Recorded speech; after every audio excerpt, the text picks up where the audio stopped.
Hello दोस्तों, चलिए देखते हैं। आज हम लोग देखेंगे भारत में यवन राज्य।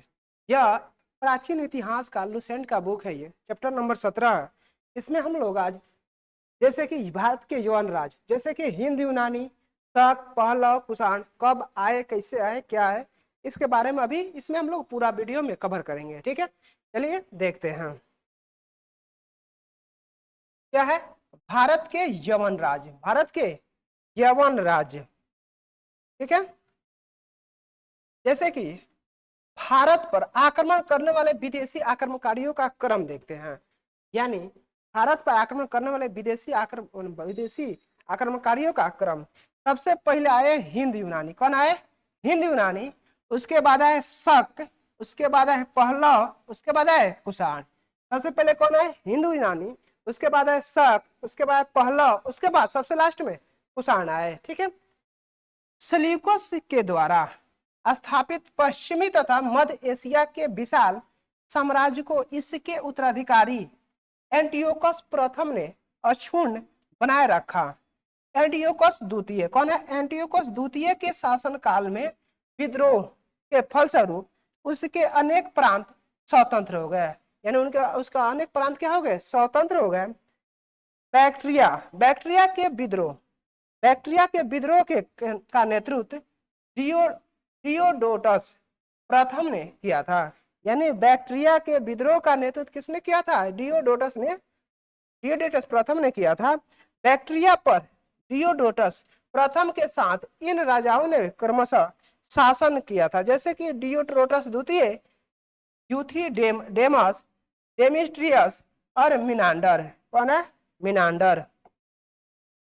अबे यूक्रेटाइड्स क्या है?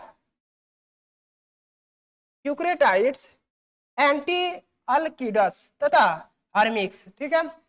भारत पर सबसे पहले आक्रमण बैक्ट्रिया के शासक डेमेट्रियस ने किया। यानी भारत में सबसे पहले आक्रमण बैक्ट्रिया के शासक डेमेट्रियस ने किया। इसने 190 ईसा पूर्व में भारत पर आक्रमण कर अफगानिस्तान, पंजाब, सिंध बहुत बड़े भाग पर अधिकार कर लिया। अब इसने साकल को अपनी राजधानी बनाई। इसने साकल को क्या बनाई? अपनी राजधानी बनाई। इसे ही हिंद यूनानी या बैक्ट्रियाई यूनानी कहा गया है। अब हिंद यूनानी शासकों में सबसे अधिक विख्यात मिनांडर, जो कि 165 से 145 ईसा पूर्व में हुआ। इसकी राजधानी साकल आधुनिक सियालकोट शिक्षा का प्रमुख केंद्र था। सियालकोट क्या था? आधुनिक शिक्षा का प्रमुख केंद्र था। ठीक है। अब है मिनांडर। क्या है? मिनांडर ने नागार्जुन से बौद्ध धर्म की दीक्षा ली। मिनांडर ने नागार्जुन से क्या ली? बौद्ध धर्म की दीक्षा ली। मिनांडर के प्रश्न एवं नागसेन द्वारा दिए गए उत्तर एक पुस्तक के रूप में संग्रहित है। क्या है? पुस्तक के रूप में संग्रहित है, जिसका नाम मिलिंद पन्हो अर्थात मिलिंद के प्रश्न या मिलिंद प्रश्न है। ठीक है। हिंद यूनानी भारत के पहले शासक हुए जिनके जारी किए सिक्कों के बारे में निश्चित रूप से कहा जा सकता है कि सिक्के किन किन राजाओं के हैं। सिक्के क्या है? किन किन राजाओं के हैं। भारत में सबसे पहले हिंद यूनानियों ने ही सोने के सिक्के जारी किए थे। यानी अगर कहा जाए भारत में सबसे पहले सोने के सिक्के किसने जारी किए, तो किसने किए थे? हिंद यूनानियों ने। हिंद यूनानी शासकों ने भारत के पश्चिमोत्तर सीमा प्रांत में यूनान की प्राचीन कला चलाई, जिसे हेलेनिस्टक आर्ट कहते हैं। क्या कहते हैं? हेलेनिस्टक आर्ट कहते हैं। भारत अब कहते हैं भारत में गंधार कला इसका उत्तम उदाहरण है। क्या है? गंधार कला इसका उत्तम उदाहरण है। अब नोट में है, यूनानियों ने पर्दे का प्रचलन आरंभ कर भारतीय नाट्य कला के विकास में योगदान किया, क्योंकि पर्दा यूनानियों की देन थी। जो पर्दा था किसका देन था? यूनानियों की देन थी। इसलिए वह यौनिका के नाम से प्रसिद्ध हुआ। इसलिए किस नाम से? यौनिका के नाम से प्रसिद्ध हुआ। ठीक है। अगला चैप्टर है शक। हम लोग अभी हिंद यूनानी पढ़े थे, उसी में जब उसके बाद आए शक, उसी के बारे में देखेंगे, शक के बारे में। ऐसे में चैप्टर नंबर 18 है। ठीक है, अब है यूनानियों के बाद शक आए। यूनानियों के बाद कौन आया? शक आए। शकों की 5 शाखाएं थी। शकों को कितनी शाखाएं थी? 5 शाखाएं थी। और ये शाखा की राजधानी भारत और अफगानिस्तान में अलग अलग भागों में थी। जो शाखा थी, इनकी राजधानी भारत और अफगानिस्तान में क्या थी? अलग अलग थी।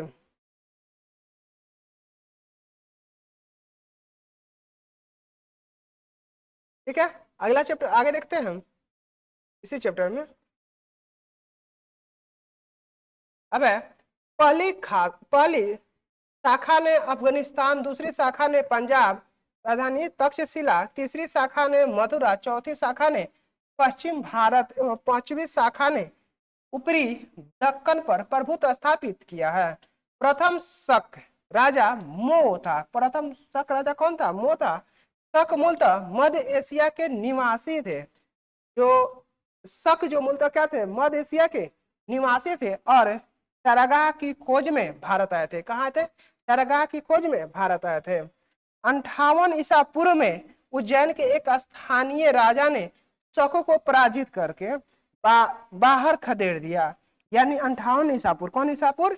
58 ईसा पूर्व में उज्जैन के एक स्थानीय राजा ने शकों को पराजित करके बाहर खदेड़ दिया और विक्रमादित्य की उपाधि धारण की। किसका? विक्रमादित्य की उपाधि धारण की। अब शकों पर विजय के उपलक्ष्य में 58 ईसा पूर्व से एक नया संवत विक्रम संवत के नाम से प्रारंभ हुआ। किस नाम से? विक्रम संवत के नाम से प्रारंभ हुआ। उसी समय से विक्रमादित्य एक लोकप्रिय उपाधि बन गई। उसी समय से विक्रमादित्य जो थी एक प्रसिद्ध क्या बन गई? उपाधि बन गई। अब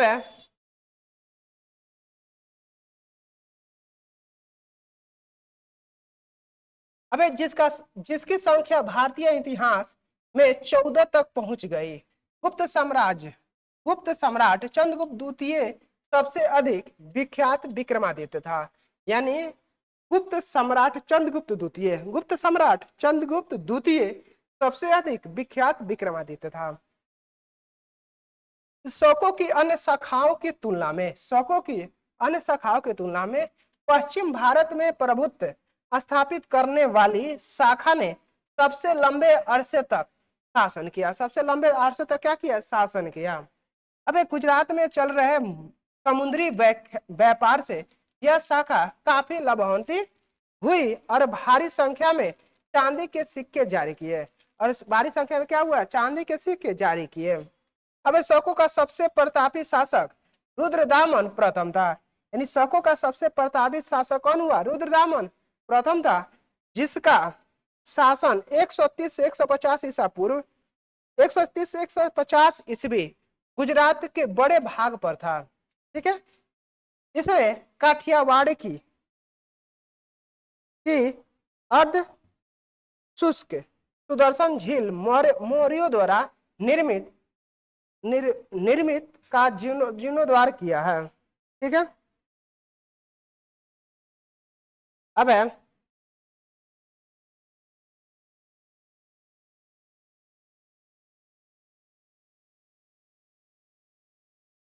रुद्रदामन संस्कृत का बड़ा प्रेमी था। रुद्रदामन जो था संस्कृत का बड़ा प्रेमी था।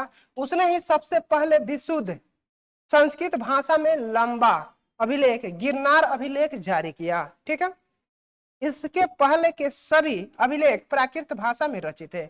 इसके पहले के जितने अभिलेख थे किस भाषा में थे? प्राकृत भाषा में रचित थे।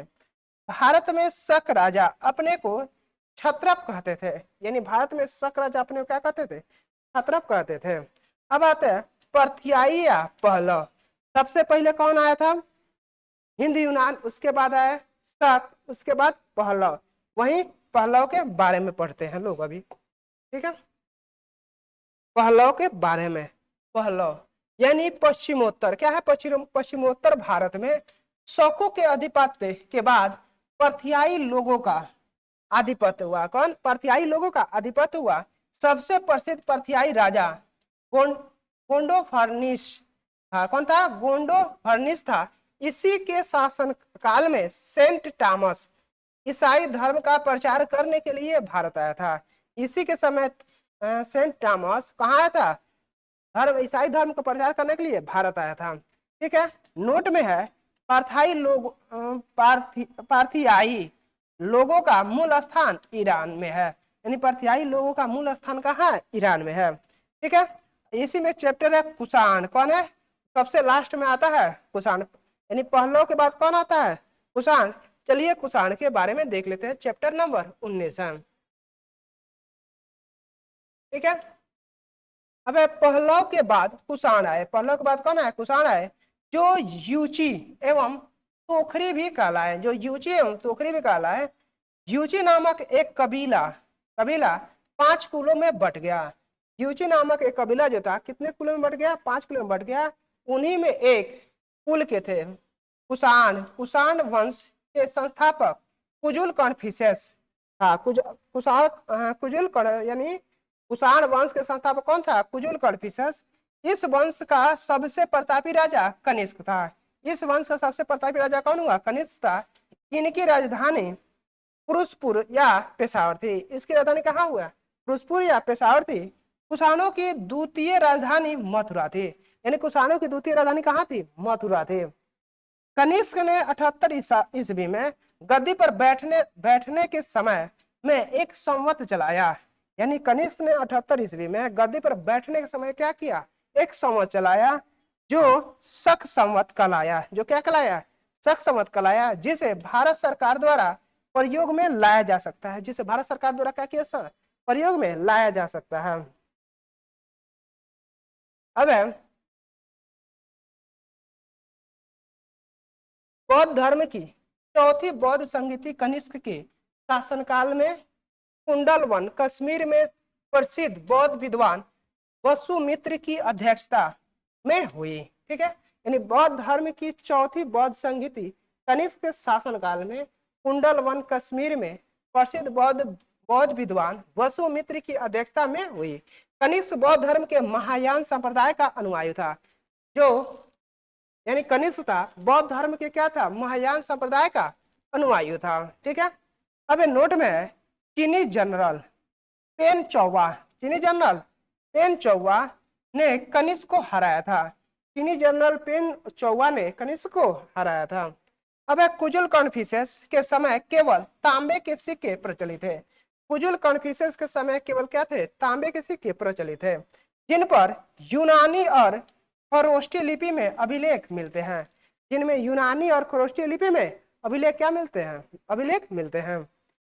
अब कुषाणों ने भारत में पहली बार बड़े पैमाने पर शुद्ध स्वर्ण मुद्राओं का प्रचलन किया। यानी कुषाणों ने भारत में पहली बार बड़े पैमाने पर शुद्ध स्वर्ण सोनाओं का क्या किया, प्रचलन किया। इनके सोने के सिक्के वजन एवं आकार में रोम के सिक्कों जैसा था, यानी वजन और आकार में क्या थे, रोम के जैसा था। चांदी के सिक्का बहुत ही कम और प्रयोगात्मक थे, यानी चांदी के जो सिक्के थे बहुत कम और क्या थे, प्रयोगात्मक थे। ठीक है,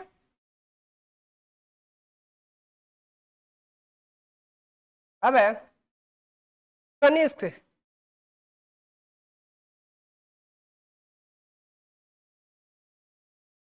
क्या है, कनिष्क। कनिष्क सिक्कों पर पहली बार विभिन्न धर्मों की देवी देवताओं का अंकन हुआ। यानी कनिष्क सिक्कों पर पहली बार विभिन्न धर्मों के देवी देवताओं का क्या हुआ, अंकन हुआ, जिनमें प्रमुख रूप से यूनानी सूर्य देवता हेलियोज, भारतीय सूर्य देव कार्तिकेय, स्कंदन शिव और गौतम बुद्ध शामिल है। क्या थे, गौतम बुद्ध शामिल है। कनिष्क के आरंभिक सिक्कों पर यूनानी और ईरानी देवी देवताओं अंकित थे, जबकि बाद के सिक्कों पर भारतीय देवी देवताओं का अंकन बढ़ गया। बाद में देवी देवताओं का अंकन सिक्के क्या हो गया, बढ़ गया। ठीक है, अब नोट में है कनिष्क सिक्कों पर पहली बार यूनानी सूर्य देवता हेलियोज का चित्र अंकित हुआ। यानी कनिष्क सिक्कों पर पहली बार यूनानी सूर्य देवता हेलियोज का चित्र अंकित हुआ। भारत में सबसे पहले सोने का दिनार स्वर्ण मुद्रा कनिष्क प्रथम ने 127 ईस्वी में जारी किया था। कब जारी किया था? 127 ईस्वी में जारी किया था। ठीक है।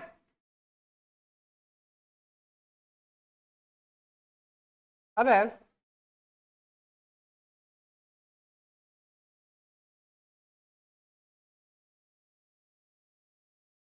कुषाणों। कुषाणों ने सोने के सर्वाधिक शुद्ध सिक्के जारी किए। यानी सबसे ज्यादा कहा जाए सर्वाधिक शुद्ध सिक्के किसने जारी किए? कुषाणों ने जारी किए थे। ठीक है। कुषाणों ने उत्तरी तथा उत्तरी पश्चिमी भारत में सर्वाधिक संख्या में तांबे के सिक्कों को जारी किया था। यानी कुषाणों ने उत्तरी तथा उत्तरी पश्चिम भाग में भारत में सर्वाधिक तांबे के सिक्के जारी किया था।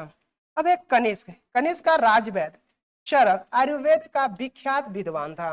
यानी कनिष्क का राजवैद्य जो था चरक आयुर्वेद का क्या था? विख्यात विद्वान था, जिसने संस्कृत में चरक संहिता की रचना की, जिसने 8 भाग एवं 120 अध्याय हैं।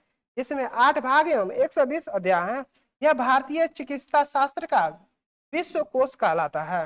यानी यह भारतीय चिकित्सा शास्त्र का क्या कहलाता है? विश्वकोश कहलाता है। अब है महाविभास। महाविभास सूत्र के रचनाकार वसुमित्र है। महाविभास सूत्र के रचनाकार कौन है? वसुमित्र है। इसे ही बौद्ध धर्म का विश्वकोश कहा जाता है। इसे क्या कहा जाता है? विश्वकोश कहा जाता है। कनिष्क के राज कवि अश्वघोष ने बौद्धों का रामायण बुद्ध चरित्र की रचना की है। यानी रामायण में क्या किया? बुद्ध चरित्र की रचना की है। अब है वसुमित्र। क्या है? वसुमित्र पार्श्व। वसुमित्र पार्श्व नागार्जुन महाचेत और संरक्षक भी कनिष्क के दरबार की विभूति थे। यानी वसुमित्र पार्श्व नागार्जुन महाचेत और संरक्षक भी कनिष्क क्या थे? दरबार की विभूति थे। भारत का आइंस्टीन नागार्जुन को कहा जाता है। यानी भारत का आइंस्टीन किसे कहा जाता है? नागार्जुन को कहा जाता है। इसकी पुस्तक माध्यमिक सूत्र, इसमें नागार्जुन ने सापेक्षता का सिद्धांत दिया है। यानी सापेक्षता का सिद्धांत ने किसने दिया था? नागार्जुन ने दिया था माध्यमिका सूत्र में। ठीक है। अब आते हैं कनिष्क। कनिष्क की मृत्यु 102 ईस्वी में हो गई। यानी कनिष्क की मृत्यु कब हो जाती है? 102 ईस्वी में होती है। और कुषाण वंश का अंतिम शासक वासुदेव था। और कनिष्क की मृत्यु कब हो जाती है? 102 में। और कुषाण वंश का अंतिम शासक कौन होता है? वासुदेव होता है। ठीक है। नोट में है कुषाण राजा देवपुत्र कहलाते थे। जो कुषाण राजा होते थे वो क्या कहलाते थे? देवपुत्र कहलाते थे। यह उपाधि कुषाणों ने चीनियों से ली थी। यह उपाधि किससे ली थी? जो कुषाण थे वो किससे लिए थे? चीनियों से लिए थे। अब है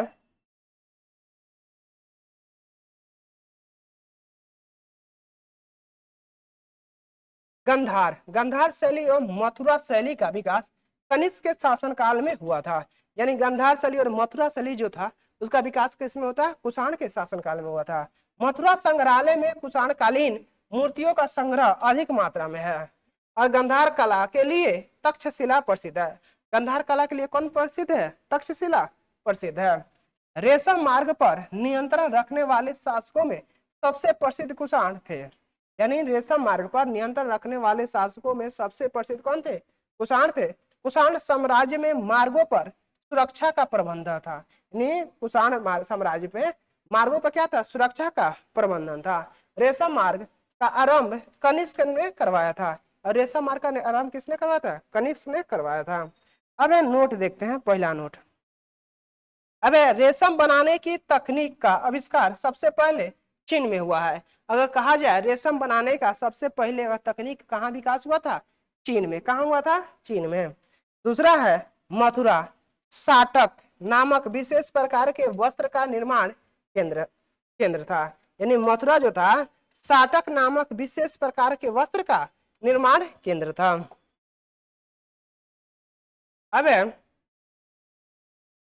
कुषाण। कुषाण काल में सबसे अधिक विकास वस्तुकला के क्षेत्र में हुआ था। यानी कुषाण काल में सबसे अधिक विकास किसमें हुआ था? वस्तुकला के क्षेत्र में हुआ था। इसी काल में बुद्ध की खड़ी प्रतिमा का निर्माण हुआ था। इसी काल में क्या हुआ था? बुद्ध की खड़ी प्रतिमा का निर्माण हुआ था। ठीक है। अगला चैप्टर है संगम युग। संगम युग अपने में बहुत इंपॉर्टेंट चैप्टर है, इसको अगले वीडियो में देखेंगे। Thank you for watching, like share and subscribe.